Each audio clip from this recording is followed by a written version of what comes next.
Hello everyone, and welcome to my General Hospital official channel. I hope everyone is having a wonderful day. Before we begin, please hit the subscribe button and give this video a thumbs up. Maurice Benard is the complete antithesis of Sonny from General Hospital, despite the fact that Sonny is a man of many secrets and marriages. The actor has been completely devoted to Paula, his wife of 34 years, and is not simply an open book, frequently sharing and discussing himself, his life, and his challenges on his State of Mind vlog. We've written extensively about their love, but in case you were curious about Sonny's actor's feelings, all you have to do is glance at the Instagram picture he posted on Paula's birthday, September 24th. He wrote, "It's my wife's birthday. I adore witnessing her exuberance. She needs to take care of the world, therefore she doesn't get to let go too frequently. I'm incredibly in love. She was 16 when I met her. And now more than ever, I adore her. Sweetheart, happy birthday." A video of Mrs. Benard dancing happily with the couple's granddaughter, TT, at daughter Kaylee's extravagant birthday celebration was posted along with the post. Of course Benard remembers his wife's birthday, there is just so much affection. However, for a while, it might have been a little touch and go. Kate Monsey, Benard's daughter from Port Charles, simply remarked in the comments, "Good thing you remembered." The actor playing Sonny retorted, "To be completely honest, for a second I forgot the day. Oops." Or, to use Monsey's dry words, shocking. However, Sarah Joy Brown, who recently spoke with Benard on State of Mind and has previously portrayed Carly and Claudia, two of Sonny's wives, adopted a very different tack in her remarks. She wrote, "Happy birthday, Paula Benard. You're one of a kind. How charming, Maurice." And from a sweet husband, it was unquestionably a sweet post. Who for a split second may or may not have missed his wife's birthday. Hey, we're all human after all. Paula Benard, happy birthday a little later. You two are so fortunate to have one another. Thursday, September 26th. General Hospital teasers indicate that James West will find an excuse to give Cody Bell a motivational speech. James will encourage Cody to believe in himself since he knows that Cody has potential. Stella Henry will then get a stern lecture from Tracy Quartermaine, but the altercation won't last long. Tracy and Stella will ultimately have some pleasant times together, and their friendship will resume. According to other GH rumors, when Anna Devane is waiting in a detention cell, she will ask someone for a favor.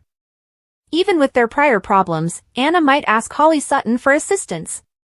Naturally, now that Jen Sidwell has insisted on a 3-player card game, a lot will be at stake. Both Jason Morgan's and Anna's lives will be on the line. The continuation of Lucky Spencer's fortunate streak will also determine Holly and his life. There will be a lot on the line because Sidwell has promised to kill them all if he prevails. Naturally, if Sidwell is unable to produce a winning hand, it's very likely that he will become enraged and alter the rules. Jason will let Lucky know how important it is that they return home as soon as possible. When Lucky discovers that Lulu Spencer is dying quickly, he will suffer a devastating blow. It will be more difficult for Lulu to escape and survive because Jason will insist that Lucky may be her only chance for a liver transplant. Drew Quartermaine will cause some embarrassment back in Port Charles by interfering with Willow Corinthos' conversation with Michael Corinthos. Willow will be honest with Drew and tell him that she needs Michael to leave her alone after he leaves. Willow is going to push Drew away because she can't handle all of her remorse and jumbled emotions when he's near. He'll obtain some amazing information from Ned Quartermaine. Is James going to reveal the details of Willow and Drew's kiss? James heard Willow discussing it with Nina Reeves, so the program will undoubtedly find a way to incorporate his insight at some point. In any event, Ned is going to uncover something shocking, and based on what he's going to reveal to Michael, it's likely going to involve Drew. Ned will say that although Michael might have good intentions, Drew might not share them. Ned might not reveal the truth straight away, but he could at least begin to indicate that Drew shouldn't be believed.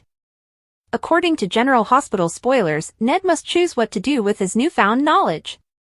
Follow along for updates on Ned's next move and additional forecasts regarding any mayhem that may arise in Quartermaine. The only way Alexis will be free in the General Hospital teaser for the week of September 23rd to 30th is if she sends Sonny away permanently. See the teaser video and get the inside scoop by reading on. When Martin meets with Alexis in Pentonville, he informs her that the only way she can win this case is if she can show that the man who is paying Martin to represent her killed John Cates. Sonny may have lost his job when he summoned Martin back to the city last week to take Alexis's case. Since the night of Kate's murder, Christina has wanted to come clean and admit that she stole her mother's car and that the gun belonged to her, that is, Sonny's. But Alexis said she couldn't make a statement since it would simply exacerbate the situation.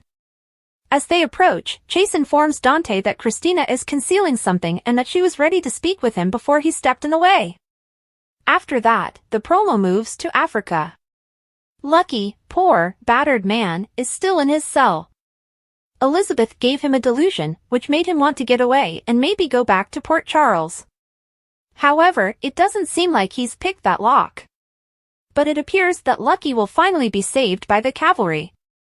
Thanks to Holly, Jason and Anna were welcomed to Sidwell's property. Nevertheless, the criminal is aware that Jason and Anna are not who they claim to be.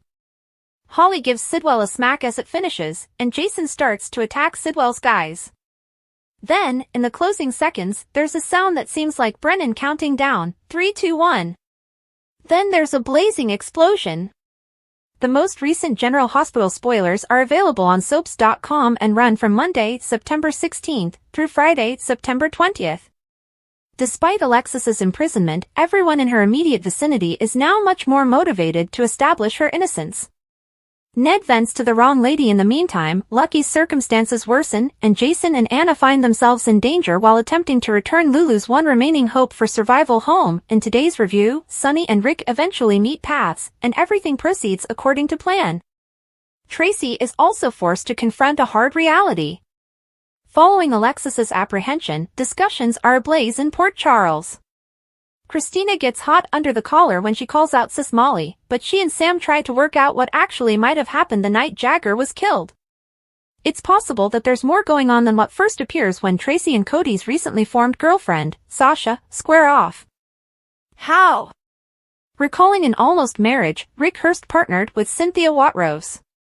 In today's recap, Willow tells a friend her secret and Trina receives some wise counsel.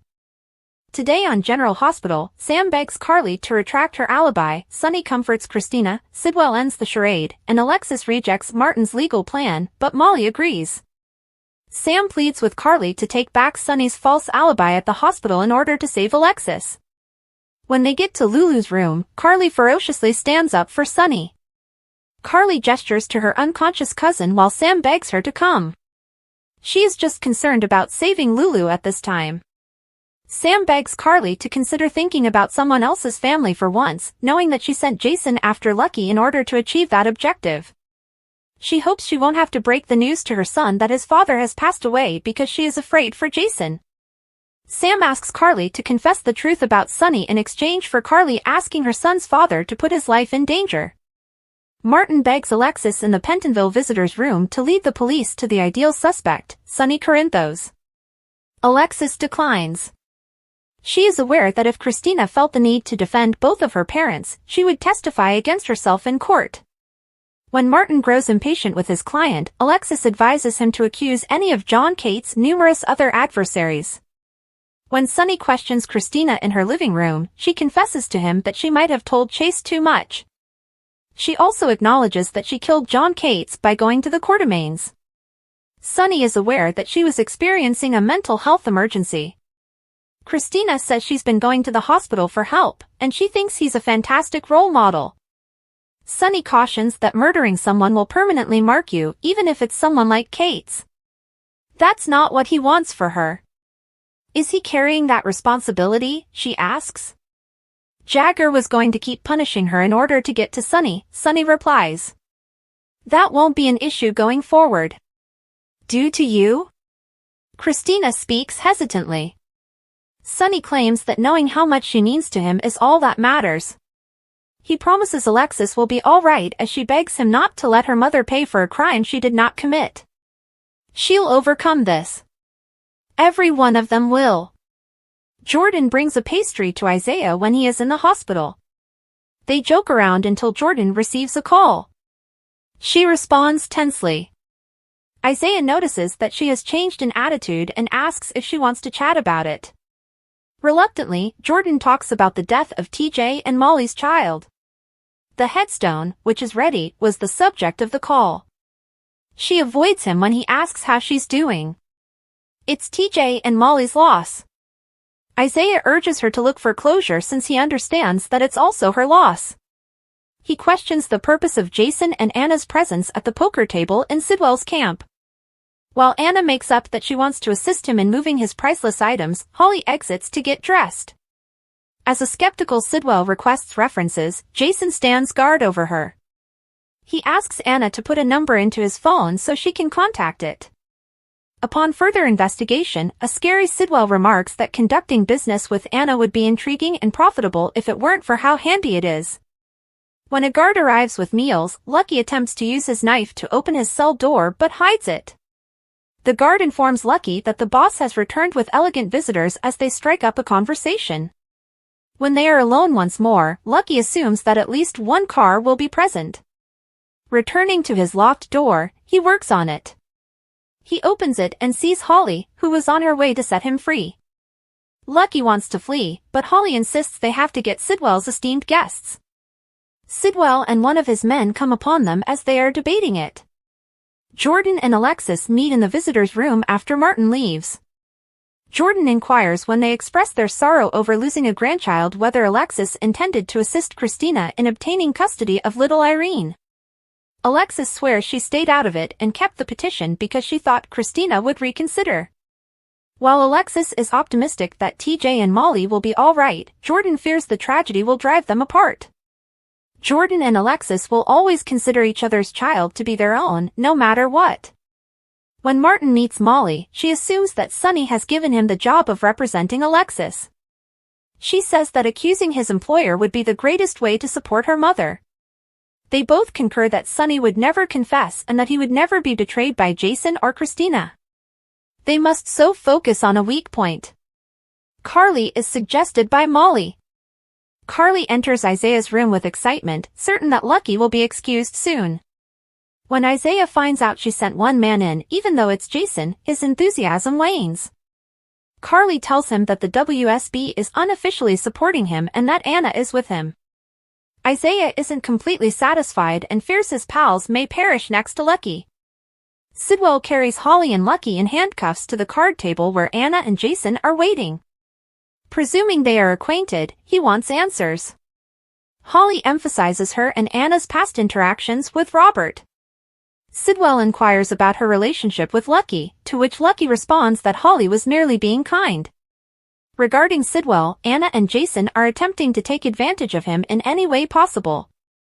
Sidwell suggests a card game with 3 players. Both Jason and Anna will survive if Jason prevails.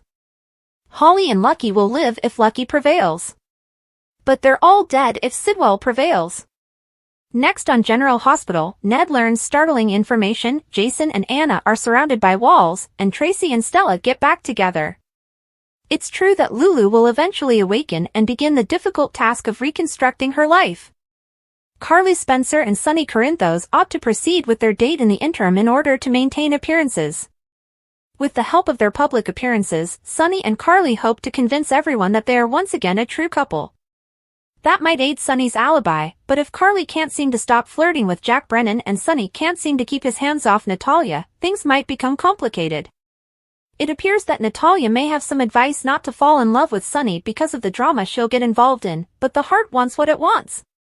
Regarding Christina Corinthos Davis, she might commit additional errors while interacting with law enforcement. While continuing to hide her own involvement from the night John Jagger Cates was killed, Christina is attempting to assist Alexis Davis. Harrison Chase might investigate Christina's ride-sharing allegation and disprove it. It's crucial to remember that Christina's car was still in the Metro Court parking garage. The only other plausible option is that Christina was the driver, which contradicts Alexis's claim that she was the only one using the vehicle that evening. The more Chase investigates this, the more of a mess Alexis and Christina will be left with. In the upcoming episodes, we anticipate that Chase's inquiry will cause greater problems for all of the Davis girls. The increasing strain on her family may lead Sam McCall to carry out her plan to jump into the raging river in order to conduct a firearms search.